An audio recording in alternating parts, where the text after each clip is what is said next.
All right, we are here with my brother Mike in Battleground Cafe here in Minneapolis, Minnesota. I'm trying to remember where we're at. White Bear Lake, Minnesota. Yep. And you went 3-0 today with. I did. With set 1 Frieza.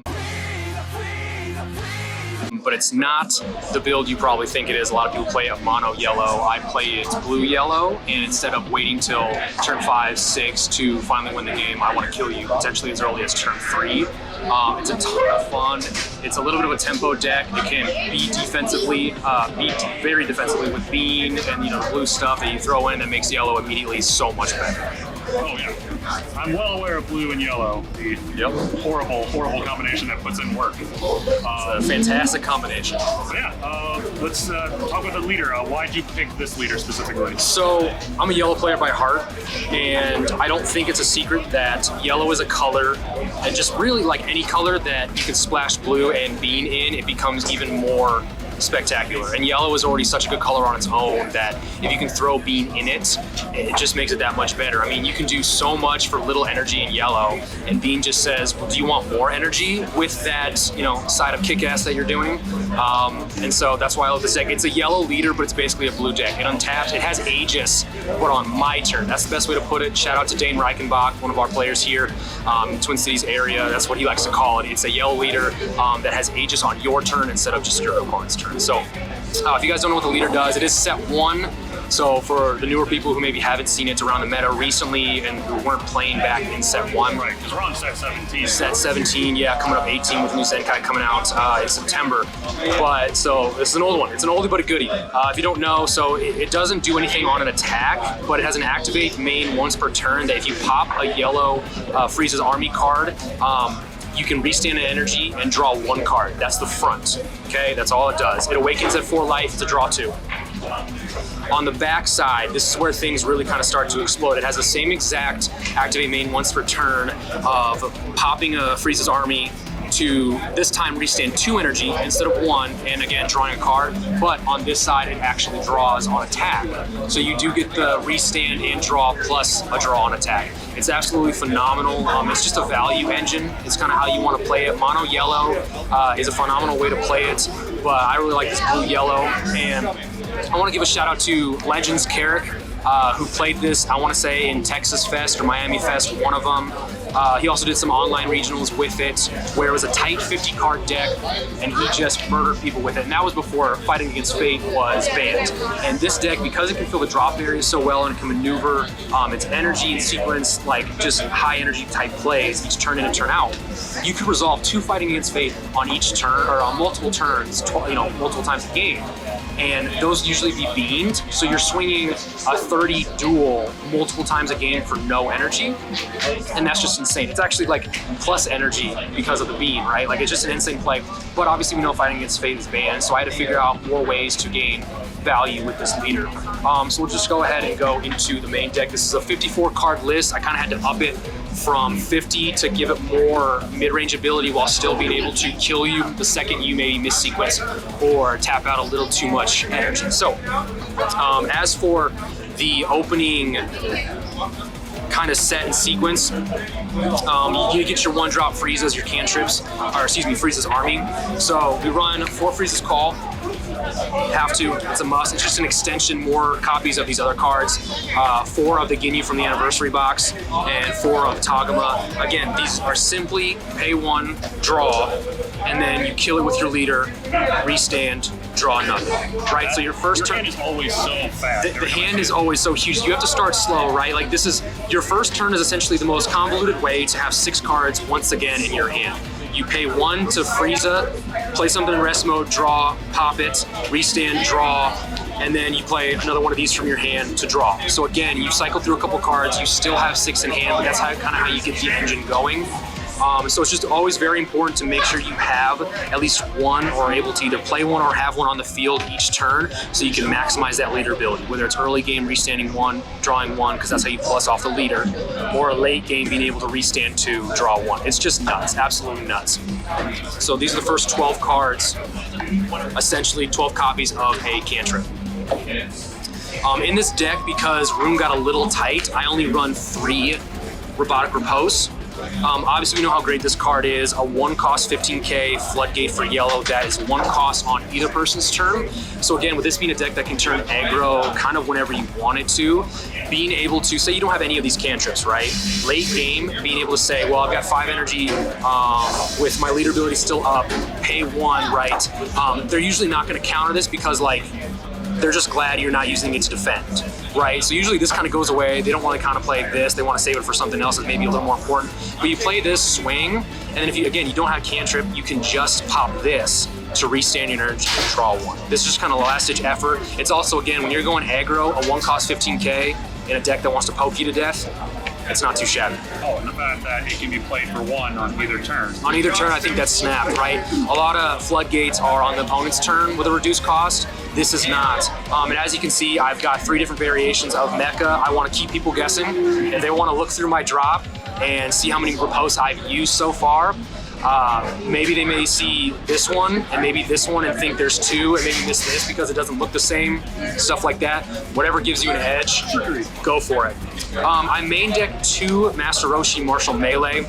So essentially you need Martial Master. There's a lot of Martial whatevers in this card game. Martial something, Master Roshi. This is a card simply to take your own life. So on play, for 1 energy, you play it, take a life. He's got another activate main that you pay 1 more energy to then take another life, and it lets you go get that Moon Destroying Kamehameha card, which isn't something that we play in this deck, but you can put it with 1 of in your deck if you just want a +1 to hand, even if it's a useless card. But I do not do that. I do have 2 of these in the side because if you're playing blue or Bulma like I did today, you need to side these in because Bulma and some of those blue decks will just sit there and not swing at you, and you need to be able to take your own life to get down to 4, awaken, and kind of get the party started from there. So very important with this matchup though, or with this deck style. I just did 2, and the other 2 are inside. So again, this deck's kind of a value engine, and so you want to play cards that, again, are value engines in themselves. And after FAF was banned, so you lose 2 25k dual attackers, free play dual attackers essentially. There's nothing really to simply replace that. So the best you can do is 1 cost dual attackers. So of course you run Basil. It's been the best yellow 1-drop, I think, since it came out. 1 cost cantrip that then if your opponent has 5 cards in rest mode, it becomes a 19k dual attacker. So we all know how good this is. This is something I honestly just found earlier today. In my head, I thought this was, I knew it was an arrival for blue-yellow, but I didn't know that you could also pay yellow for. I thought it was just for 1 blue. So the fact that you could play this for a yellow is phenomenal, right? This is what this deck wants to do. We have a ton of energy to use, so the more 1-cost cards that impact the game, the better. The other effect is an auto that when this card is played, one of your opponent's you can bottom deck one of your opponent's 4 costs or less that is in rest mode, I believe. Yep, in rest mode to the bottom of the deck. So as much as I want to play offensively, this came in huge to bottom, to like for defensive purposes, right? Being able to combo, play it, bottom deck maybe the thing that's attacking me, or bottom deck the next card or a card that he's already played that I want to get rid of depending on how he sequenced. This is huge again. So basically I'm running 4 19k dual attackers, all that cost 1 in this deck. I think it's a big deal to find cheap cards that are double, dual, crit, all that stuff. I think it's absolutely massive for a deck that has all the energy in the world to maximize that with 1 cost plays. So these are kind of your main attackers. I ran just 2 of these. I may bump it to 3 just because it felt so good to see multiple per game. If I can up those chances, either one of these, honestly, without making the deck too big, 3 of either might be fine. Just depends on how you build the rest of the deck. And the fact that this card also bounces something, doesn't that card? Yeah, I just talked about it. Yeah, 4 or less in rest mode, bottoms deck save when it's on play. So it's good offensively, pretty damn good defensively. Phenomenal card. Glad I found it. Glad it worked out tonight. I blacked out because I remember that card doing that to me earlier. And, Right. So this is the blue-yellow engine we run. And I want to give another shout out to Eon Hill of the Hill Twins. So this idea kind of stemmed from his recent topping, second place blue-yellow Trunks Vegeta deck. So instead of Zamasu for his blue-yellow charge, he ran Pinpoint Onslaught, right? This Bojack card that essentially can become a 1-cost 20k if you have 2 or more blue and or yellow cards in your combo area. But the biggest thing is that once you have them charged, the rest of these Bojacks become free 5k combos. Right, and then it also negates energy exhaust. So same as this, right? These are that if you have a blue, yellow multicolor in your energy, this ignores energy exhaust, but this will always be a 1-cost 10k, right? So basically you want to see this first, get that into your energy turn 2, and then you're off to the races being able to have Being active live, right? I kept 2 more of these just to have an additional blue-yellow charge if I don't see either of these by turn 2, which is usually when I want to charge that multicolor. This is still huge, this is still very relevant in the meta. I understand it doesn't hit unisons anymore, but this is like your answer to U7 Goku. It's your answer to Big Cell from Gamma. It's your answer to anything big that may have deflect, because if you play this in window 2, right, the counterplay is not going to work because it bounces a 4 less back to him. But its auto is that you just choose one of their battle cards, switch to rest mode, and draw 1 card. So yeah, they can play Big Goku, they can play Vegeta Secret Rare. You play this in window 2, it will tab it down and it will not get to swing that turn. Same with Big Cell, any big swinger, right? Played in window 2, it's played off a skill. It works just like that. This has come in handy quite a few times. It also helps with floodgates like Android 14 from Gamma, Riposte, cards that you can't have hit the field or else that floodgate happens. If you have the energy to spare and you're able to pull off one of these, bounce it back to hand, yes, it negates the attack, but then if they're tapped out now because they tap 2 for Topo, Android 14, because you have Bean again, you can kind of restand after you tap 2 for this. You can do a lot of cool things. So sequencing's huge in this deck, but it's very rewarding. It's a ton of fun. That's why I play the deck. We obviously know Bean is broken. Being able to slap this down on any dual attacker is just so big, right? And I'm gonna keep these on the field here because we're gonna talk about my Unison setup, which I played 2 of the new SS2 Gohan and 2 of the SS Trunks. So innately, SS Trunks is a dual attacker. 20k dual attacker, right? Has a +0 that can tap anything down on the field. If that happens to be a 4 or less card, it's also KO. Phenomenal. Its -3 is draw a card and KO everything that your opponent has in rest mode. Phenomenal, right? Once you get into the late game, especially turn 4, turn 3 even, being able to play this, have an energy up, swing, Bean, so you're back to 2 energy up, and all of a sudden instead of a 20k duel, you have a 25k duel. And if you just think about value in this game as trading like 1 for 1s, 2 for 2s, 1 for 2s, just in that fashion, your opponent, when you're swinging twice for 25k, if your opponent can't negate, that's a super combo and then something else. 20k is fine because it means at least 2 5ks, but 1 super combo gets you out of a 20k. If you make this thing a 25k swinging twice, that's a super combo and then some, which can't be understated about how much value that gains. So my favorite thing is being able to get this down as soon as possible to kind of help control the board with its 20k swings, or if you're just going straight to leader, being it extends your plays. I think Legend said it in his initial video that I watched for his blue-yellow Frieza, that on turn 4 you can resolve over 10 energy worth of cards if you have the right amount of beans in your hand at the time. 10 energy on turn 4, more than twice of what you should or what any other deck should be able to resolve. That's what this is able to do. Being able to go from Trunks into a Gohan is absolutely huge as well. Because it's a 20k, people aren't going to swing it all that much. They don't want to waste a lot of swings into it. So maybe they take a marker off of it so you can't board wipe and do its -3. Fine. On the next turn with it having 2 markers, knock something down, tap it and KO it, swing twice to 20, and then tap 3 for Gohan. Since it empowers, you play 3 for it, and if Trunks has 1 or 2, it comes in with either 4 or 5. Well, it's -3, which you all know is it basically gives your leader and this card 5k, and this gains triple attack. So all of a sudden, this card is ready and able to -3 and go in. So it's 25 triple, right? If you bean this, have another bean in hand, a 30k triple attack that your opponent has to take to the phase, and this is on top of all the other little 1-cost spans that you can do and synchronize with bean. Phenomenal. It's just insane. And again, it's incredible. I had a friend recently go, hey, do you know that SS2 Gohan Unison gives your leader 5k until the end of your opponent's next turn? So it beams your leader, not just your turn to be an attacker, but on the next turn. And I said, yes, that card is insane. You should play it. And here we are playing. I mean, it's just absolutely phenomenal. Even if you don't win after you ult this, your opponent's gonna have probably a hard time killing you next turn. So I'm literally getting sick watching this. right, like it's so if good. your opponent doesn't understand what's about to happen, they can get caught lacking, and like there's a way to 6-0 people, 5-0 people. I mean, if your opponent just doesn't have the stuff, it's just overwhelming. And again, it's why it's so much fun, because it's a little bit of a gotcha deck, because no one thinks you're gonna push their face in turn 3, maybe even turn 4 with set 1 Frieza. It just doesn't happen. But that's why I love it. So we'll go into the super combo lineup. I run testing today for the first time. I'm running 1 Sacred Disbelief and 3 Krillin super combos. I really wanted to run the Piccolo Gohan Secret Rare super combo.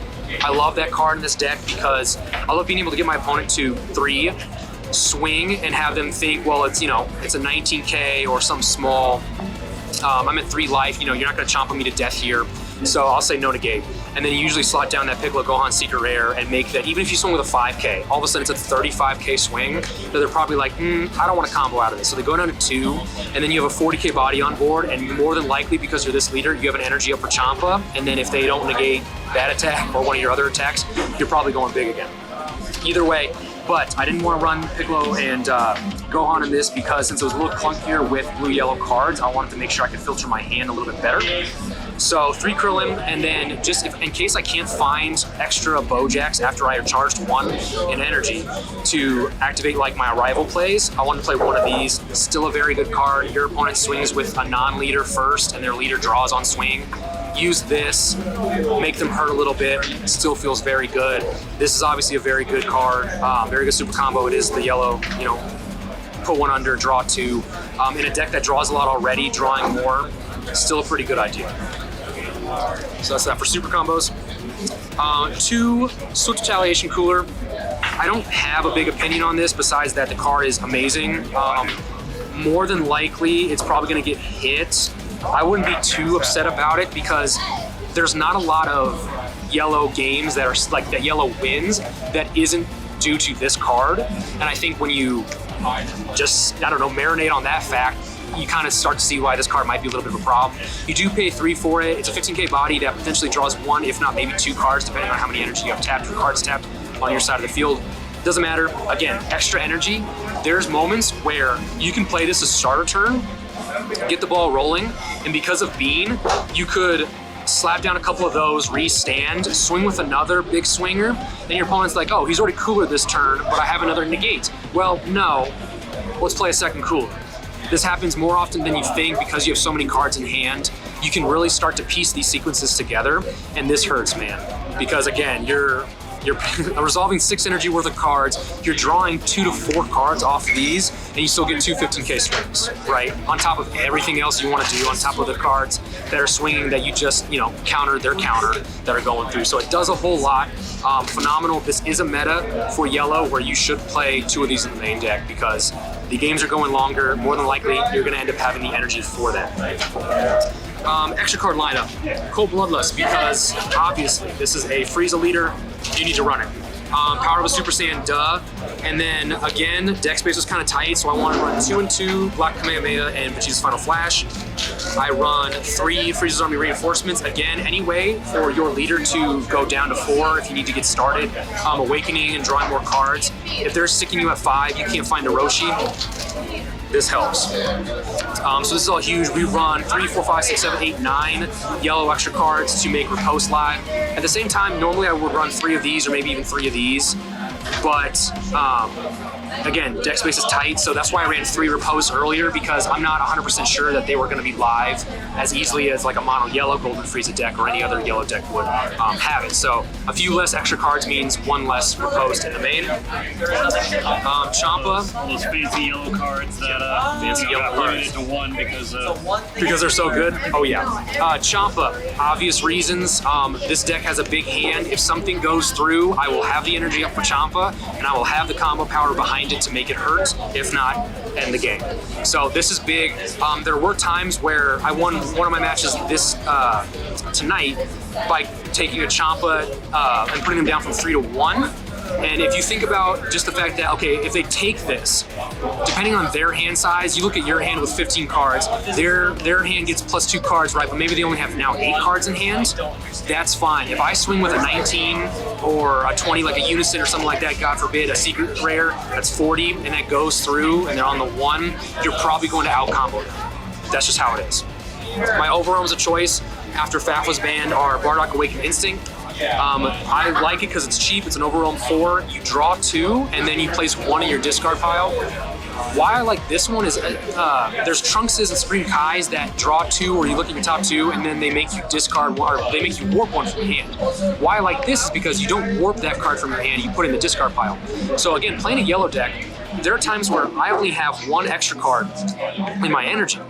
And if I overwhelm, it takes maybe another extra card that's in my drop to the warp, which then makes riposte offline, or makes it not cost 1. So what's cool about this is I can overwhelm, and then the card that I send to the drop area is another yellow extra card to put riposte back online. So I really like just that little bit of tech. I like that it's a 20k. So in this deck, again, I run 20k Unisons. You run 19k dual attackers that beam become 24. Anything that can get to 20 plus is huge, again, in the value game, because I'm not swinging 15ks that they just go, okay, here's 1 card, 20, get out of the attack. If you run as many 20k attacks and up as possible, your opponent has to think about maybe using a super combo, or they have to use 2 cards, 2 5k combos from their hand. Again, for a deck that draws a lot, drawing more and cycling to make sure you see everything that you want each game is huge. That's why I like these. They're not dual attackers, but 20k single that cycles is phenomenal.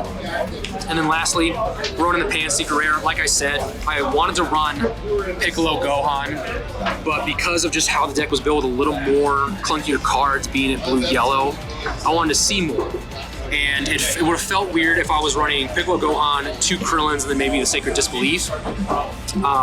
So to run 3 Krillin super combos, the 4th Sacred, and then run this just felt great. This won me at least 1 game tonight, because if you're able to sequence turn 4 and you're going Trunks Unison, Bean, Basil Bean, Arrival, Kaba, and Vegeta 19k duel. So you got 20 duel, 19 duel, another 19 duel, and you're beaning multiple cards. So let's call it 25 dual Trunks, a 24k dual Basil, 19k Vegeta Kaba. And this is all going through, and all it takes is your opponent to try to topo, and you're like cold bloodlust for 1. Something along those lines, stop a floodgate. Next thing you know, you're whipping out 1, 2, 3, 4, 5, 6 leader, 7 attacks, if not more, depending on the energy you have. And then on top of all that, because you have a bunch of battle cards in play, you just say, okay, here's my last 40k card. And then if you have 1 energy open and a Champa in hand, that's game. So this is just so much value. The fact that this can become a free play 40k body on either person's turn is absolutely insane. Being able to slap this down and be the cherry on top of everything else that's ridiculous that this deck wants to do aggressively is just crazy. I think in Legends video, he said that this card shouldn't have been a thing, or at least shouldn't have been able to be free played offensively. I'm not going to argue with him. It's a phenomenal card. There's a reason why it's played in 90% of decks right now that are out there. I remember when they were talking about how, the Secret Rare is going to be a character that's brand new to the Dragon Ball franchise. Yeah, debut. And then we're just like, it's Pan Zeno. Yeah. Oh boy. That was weird of them, but either way, we're glad the card's still a card. We'll go into the side deck real quick. Alright, some technical difficulties happened at the shop. Camera died. Apparently it did not fully charge, so we're going to go over the sideboard real quick. Lay down, big guy. Yeah, so sorry about the technical difficulties. The first part, obviously, you just went through the main deck. And so we're just going to go over the side deck real quick. It didn't come in a ton handy, at least this last night at locals. But either way, let's go ahead and get into it. The first one being Mutaito, Skill of a Sage. So this essentially is your answer to a lot of the big bombs that have deflect in the meta right now. So this is big U7 Goku, Vegeta SCR, at least to stop it from like attacking before they burn you with it. Cell and Gamma, anything like that essentially, because you play this in window 2 and it misses like the board wipe for U7, stuff like that. And when you play it, you can then choose to put it in your drop area and the card that came into play, or you can choose one of your opponent's battle cards and switch to rest mode. So that's exactly how it is. You play window 2, counterplay simply plays it, auto goes off, rest mode is whatever big guy they just decided to play. So love that one for the meta. Two of these, Gohan and Videl power couple. So essentially this is something that you want to side in against Trunks Vegeta, and hopefully see it early against Black with some of the troublesome one drops like True Fighting Spirit, stuff like that. So essentially this is pay for 1 yellow, pitch it, draw 1, and then you can neg 2 cards on their side of the field by 5k. So if they turn 1 going second against Trunks Vegeta, they play like their Trunks or Vegeta, which plays out the other one right, and they pass. That's their normal turn 1. So you slap down one of these, kill both of them, and then they better have a backup in their hand, or else they're not going to awaken on turn 2, and they're just going to be pretty much, you know, forced to awaken in a later turn. They're just going to have to wait longer to do exactly what the deck wants to do. So I really like this tech for some of the meta decks now. One of Frieza, Golden Frieza Divine Transformation for the blue matchup, kind of helps close those games because it is a deflect double strike blocker. It does have a permanent that's essentially indestructible. Simply says that this cannot be removed from your battle area by your opponent's skills. On play, it board wipes everything on your opponent's side of the field, not ignoring barrier that is in rest mode. And then its other auto is that if your opponent, not while this is in an attack, just in general, once this is on the board, if your opponent uses a counterattack skill, you get to choose 2 cards on their side of the field, any card, leader, unison, battle card, energy, 2 of them, switch them to rest mode, and then they cannot be switched to active mode until the end of their next turn. They're frozen for a turn essentially. So it's huge because you also don't have to choose 2 things in active mode. It can be any card, and then if they just happen to be in active mode at that time, you can switch to rest mode and then again freeze it. Yeah, that's level, like that's secret rare level stuff. It's really cool. It's I mean, you pay 5 for it. There's no way to cheap it out, but once it's on the board in the right situations, this feels like a very, very strong card, which is why we want to make sure we have it in those specific moments. Next one is a one of Mekikabra Unison. I think it's the best Unison in the game. This is phenomenal for games that go long because once you're able to play this, the game just feels like it's yours, and you're just kind of waiting until it is officially yours, right? So if you guys didn't know, this is obviously what you play in Yellow Sin, but pay 4, it's got an auto that says when it loses a marker due to an attack, that you can switch one of your opponent's cards to rest mode. Again, any card whatsoever, switch to rest mode. So you can switch an energy, you can switch their leader, Unison, obviously one of their battle cards. If you can sequence correctly against, like, again, Big U7 Goku, Cell and Gamma, they essentially swing double, and if you block here, then this loses markers, and then your opponent's, you know, dual attack resolves fully, so Goku or Cell restands, and then you choose a card to rest mode, and so you could choose them again, which means they don't get that second double strike, that second big swing. It's got a +1 that says you draw 1, always fantastic, and then you choose any battle card in rest mode on your opponent's side of the field, ignoring barrier, and it's frozen until the end of their next turn. So essentially, like, if you keep choosing the same card, you can keep it frozen. Like, there's no chance for your opponent to unfreeze it. You're just going to keep tapping it, or not tapping, but keep choosing it. And again, it's just going to be frozen for another turn. Its -4 is huge. If you ever pull it off, it is very rare, but you essentially get to steal one of your opponent's battle cards, not ignoring barrier, and switch it to active mode. It's kind of a last-ditch effort if you know that you're not going to need to survive the next turn. Phenomenal card. Huge, huge, huge in a lot of matchups. Then I have 2 copies of Release from Evil. So this card hasn't really seen play whatsoever since set 10 when it came out. It's one of the free counterplays or just counterattack cards in general from set 10 for unisons, right? Like blue has Hope Slash, which doesn't see play, but they have God Sealing. Red's Merciless Barrage and Wolfang Fist. Green has the best pair and obviously Charismatic Villain and Dormant Potential. So you get it. But the other yellow one is Vegeta Prideful Transformation, which is just a free play 14k blocker that rest mode the card coming into play. I don't know why they made it a 14, made it a worthless card, unfortunately. But why this is so important now is that if you have a Unison, you can free play it. Otherwise, you pay 1 for its counterattack that does not negate the actual attack coming in, but you get to choose whatever the attacking card is. That means leader, Unison, battle card. Ignoring barrier, negate its skills for the turn, and it cannot be switched to active mode until the end of your next turn, or it is the turn that you're playing it to the start of your next turn. So essentially, since you're playing this on your opponent's turn, if they could somehow restand it on your turn, fine. But basically what this does is it stops dual attackers, triple attackers, cards that swing more than once per turn from being able to do it again. So this is your answer to Golden Frieza Unison and Cooler, and essentially it's just now in any green deck that can use it well enough. Any dual attacker, again, Cell, U7, this is the move. It's a phenomenal card, and the real spicy stuff is that if you're playing Gamma and they swing their leader and you use this on the leader swing, they can no longer restand 3 energy at the end of their turn, which can essentially kill that deck, or at least give you the window to kill that deck, because they don't have anything to answer. If they don't prepare for it, leave an energy up, what have you, if they're tapped out and swing with leader, this is pretty much a death sentence. This is a phenomenal card. Very important for yellow players to now have in the side. Yeah, that hurt. That hurt real bad. It really hurts. If you're not expecting it, man, that hurt. This is a guy coming from a guy who's played Cooler before and thought I was going to win a game with the Golden Frieza Unison just to have this come out of nowhere and tell me that no, I wasn't going to win that game. So feels pretty bad, but that's why you got to have it on your side. Next two are my 3rd and 4th copies of Master Roshi Martial Master.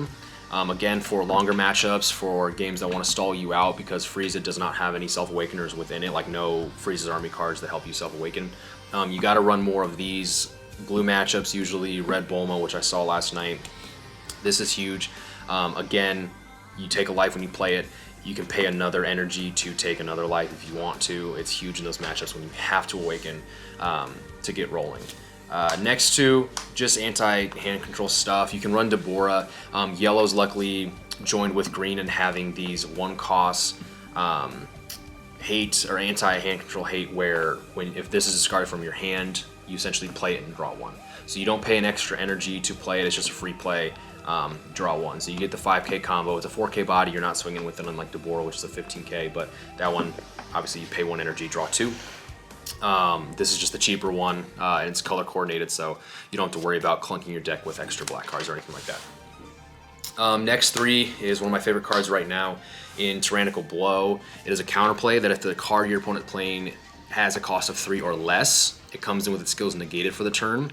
And then on top of that, if you are able to negate a 3 or less skills, then you have the second part, which is choose another battle card or unison card and negate their skills for the turn. So if you can sequence this correctly, or your opponent doesn't sequence correctly on their turn, you can play this when they like floodgate you, whether it's topo, riposte, whatever. And if they have a unison where they haven't used like a plus ability or a minus ability, you can blank it, and then they can't plus or minus or do anything on it. If they spirit boost, they get their scales back, whatever, they can do it, but that means they have to have an ability to spirit boost on the board or ready at the time. So this is really big. If you catch your opponent slipping with Boo Unison, where they don't get to then draw and restand at the end of their next turn, SS3 Vegeta, so they can't +2 to get closer to that -7, or just they can't -7 that turn either. A bunch of unisons, right, that do a bunch of really good things right now in the meta. This can stop those if sequenced properly. And then my last 2 is simply 2 Forbidden Power. The deck's it can be defensive, right? It's yellow, it's got all the good yellow defense stuff, but in a meta where everyone's locked and loaded, if the color allows it, with like counterplays to your floodgates. So in yellow, you play Riposte. Well, red has Resolve Renewed, green has Dodoria. There's other ones I know I'm forgetting, and so if you want to just not have to worry about tapping 1 for a Riposte, just to walk into a Resolve or just any other counterplay and have that be, you don't get that floodgate effect. If you know that's coming, side out some Riposte and work with Forbidden Powers.